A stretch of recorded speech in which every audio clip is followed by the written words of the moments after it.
گھروں کا نظام خراب اس لیے ہو رہا ہے کہ گھروں میں عورتیں نہیں ہیں، وہ کمانے جا رہی ہیں اور بچوں کی تربیت نہیں ہو رہی ہے،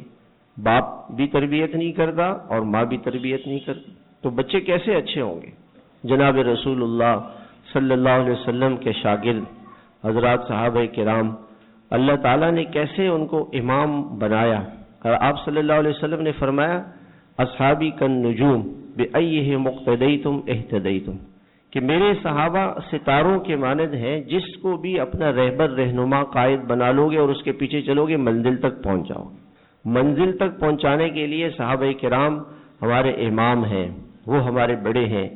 اور ان کی رہنمائی اور ان کی گائیڈنس کی وجہ سے ہم منزل کو پہنچ جائیں گے۔ اب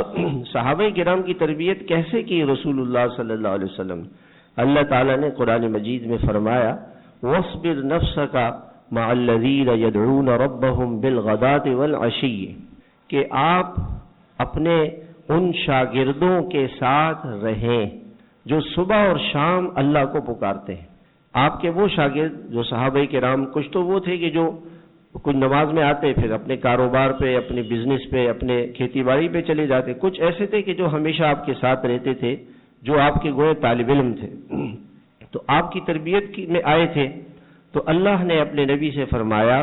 کہ آپ ان کے ساتھ رہیں۔ صبرہ کے معنی ہے حبسہ، حبسہ نفسہ، اپنے آپ کو ان کے ساتھ روک کے رکھیں۔ سب سے پہلی تربیت اللہ کے نبی نے صحابہ سے کیسے کی کہ صحابہ کو آپ کی صحبت ملی، صحابہ کو آپ کا دیدار ملا،